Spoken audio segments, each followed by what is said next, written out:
In this video I'm going to be looking at my GX8 a year after purchasing it. Join me. Roll credits.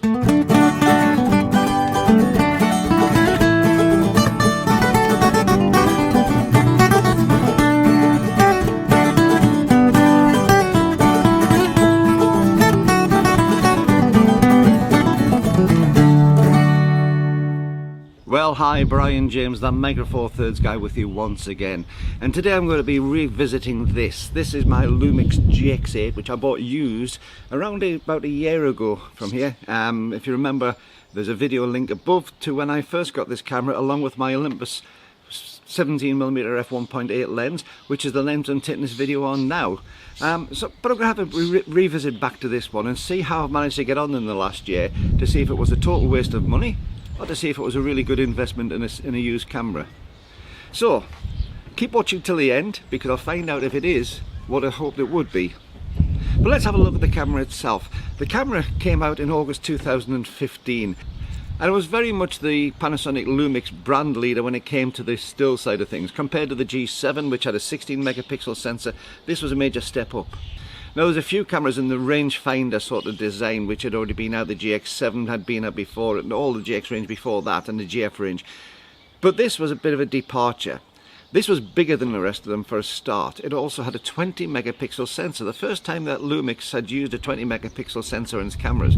You've got to remember the time that the GH4 was the current video camera, and that was still on 16 megapixels. So this was something of a brand leader, and it's in fact the same sensor which went into the GH5 afterwards, which has still been very much a stalwart of the video side all the way through from then. The camera in the hand is superb. I love the feel of it. It almost feels like it's built out of a solid billet of metal. It's just got a chunky feeling. There is nothing plasticky about it. There are plastic parts on, but none of it feels plasticky. The whole thing feels solid and reliable and just nice in the hand. The finish on it is superb. It really is. Everything fits well. The whole thing, where you've got the tiltable EVF on here, it's totally flush on the top until you use it.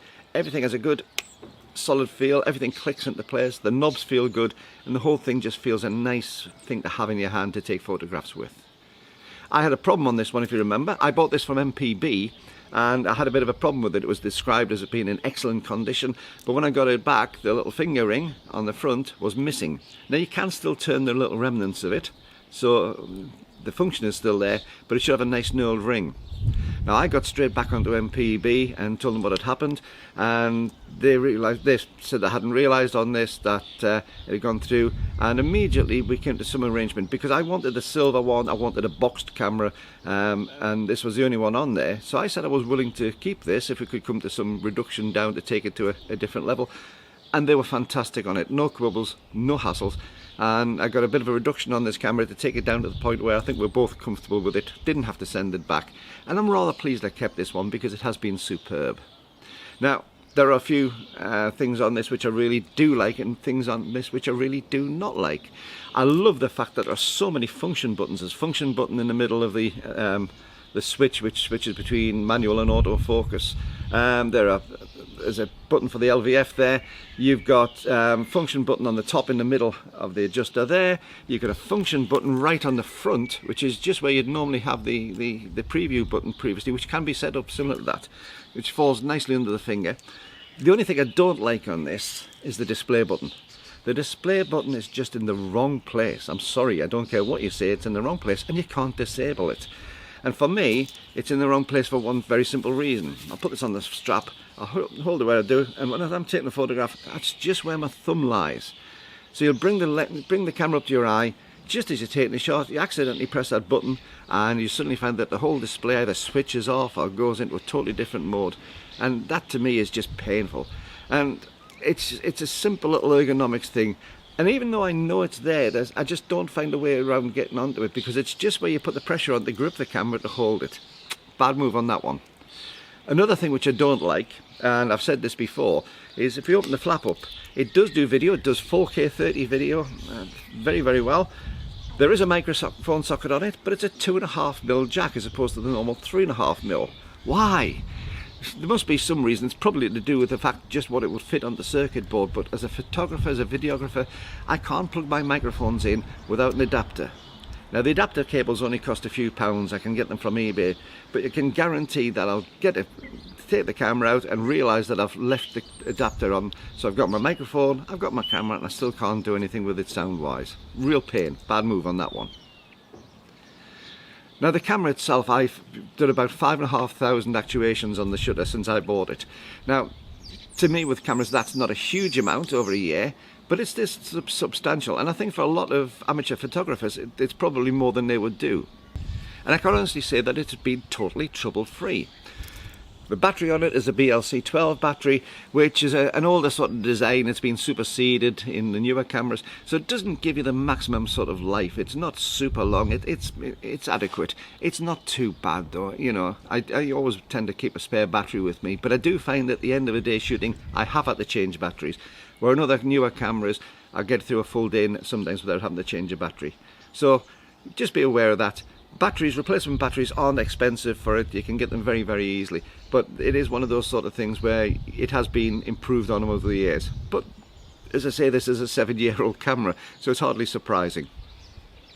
One of the things I do find though is I just find it really useful to take it out and be inconspicuous. The tilt EVF is great because you can actually put your head down rather than being looking at somebody and seeing, you know, if you're pointing a camera straight at somebody, they know that they're doing it.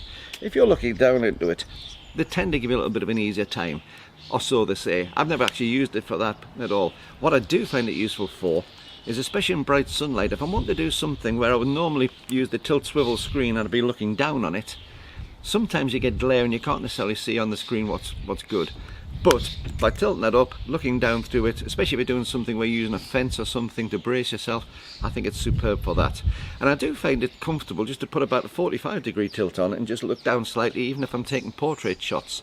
Getting up a 6 foot tall, and if I'm taking portraits of youngsters or taking portraits of some people of smaller stature, it does tend to make it a little bit easier on the back to be able to do that. The tilt swivel screen I've just mentioned there, I love the fact that it is large, it's very, very clear. As I say, like most tilt swivel screens, if you do get direct sunlight onto it, you can't see them at all. But I've got no problems on this. It really works very, very well. It's thin, it's solid, it gives a really good high-res image, and I'm really over the moon with it. One of the things I have found in use, which is poor sometimes, and I don't know why it's poor, but it just seems to be, is the EVF. The EVF itself is good, it's bright, it's clear, it's clean. But there's just something when I bring it up my eyes, sometimes I just don't seem to be able to look into it properly compared to something like my Olympuses or even my G9.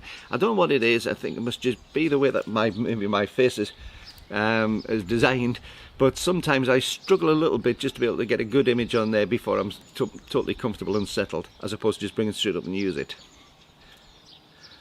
The camera itself is fine. It does have a micro, I think it's a micro, I'm not totally sure what the thing is, but an HDMI output on there. You can use it. I've used it a couple of times. I don't use it very often. I've only got one adapter cable for it to take it out, but it does work very, very well. It does work really well with the Panasonic image app, which is free to download from the Panasonic Lumix website. So if you're going to be doing anything, especially remote on the camera, everything works really well. And for doing image transfers across, it works identical to what I have with my G9. Very, very good bit of software. And I use it an awful lot when I'm putting photographs on my iPad when I've been out in the field. One thing I have said about this camera, which I really do love, it is a fantastic travel camera. This camera has been all over the place with me. Even though I've been in lockdown, I've been around the country, I've taken up caravanning again, and I've been to all sorts of places. And this is the camera that I take out with me. It's robust, it's solid, and it's a confidence thing as much as anything else. I know my Olympus cameras are just as good, I know my G9 is just as good, in fact better probably in a lot of fields. But there's just something confident in this. If I'm taking out somewhere in the field, I don't worry about it. It just hangs on the end of my arm, and it really gives me good results. I do love the menu system. I think the menu systems on the Panasonic Lumix cameras, from this, at least from this one onwards, are very, very good. They're colourful, they're clear, they're concise. They really do give the information you want them to, and I like the layout of them. I prefer them to the Olympus, I must admit. So full marks on the menu systems on this. Another bad point though, please Lumix, I know it's a 7-year-old camera, but there must be some firmware updates you can put out on this, because we haven't had a firmware update on this for a long time. Don't just forget about the cameras you put out in the past. There must be some development in there, because I think the camera has an awful lot more inside that it's capable of than what you're allowing it to release. So have a think on those updates if you would. And one of the areas I'm thinking about those updates is the autofocus. It has a DFD autofocus, which gets a bad panning on an awful lot of reviews on here. People slag off the DFD autofocus on Lumix, but I'll be honest, I don't get problems with it. I really don't get problems with it. Maybe I don't push it to the extremes, but this is a review of how I found it, and I just find that the DFD works a treat for what I wanted to do. However, this was one of the very first ones with dual IBIS, and it really works well, the dual IBIS, on certain lenses. But there are problems when you get other lenses. And I did a review on the 14mm f2.5 Lumix lens when I was trying to do a video on this camera, a walking, talking video on it, and it just doesn't sink in.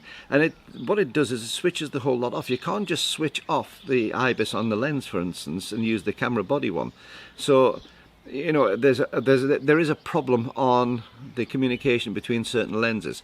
Now, I've said before, if you're buying some of the lenses, on this one, for instance, I've got the 14-140mm lens on this. There's usually a Mark 1 and a Mark 2 of these lenses. The Mark 2 has a much improved communication between the IBIS on the cameras and the camera and the lens stabilization. The Mark 1's less so. This is a Mark 1.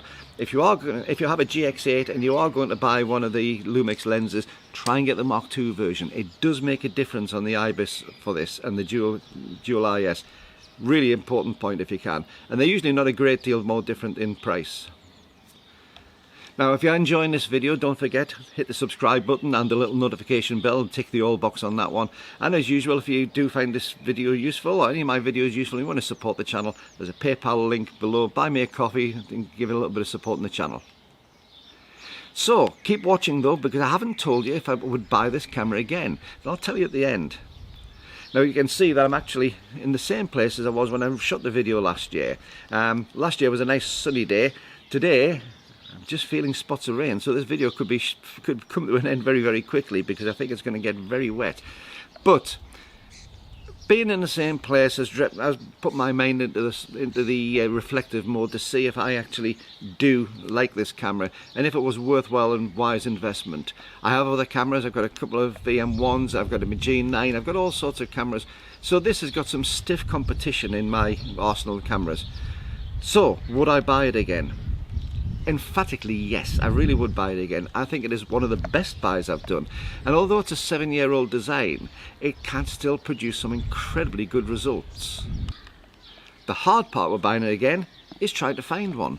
I've been looking on places like MPB and Wex and to try and find all these second-hand cameras, and to try and find a good quality used GX8 is almost impossible. It seemed when I bought this there was an awful lot of them on the shelf, and I didn't have too much problem. There was a whole list of them. Within a month of me buying this camera, there was one on MPB's list. One. There'd been about 20 and it went down to one. And I've monitored it all the way through the year because I'm so impressed by this, I want a black one.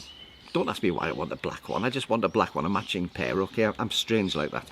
But I would like a black matching one.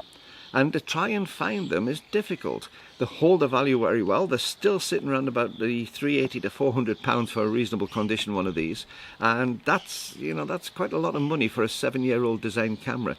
But I still think it's well worth it. So would I buy another one? Yes, and I may, as I say, end up buying another one just for the sake of it.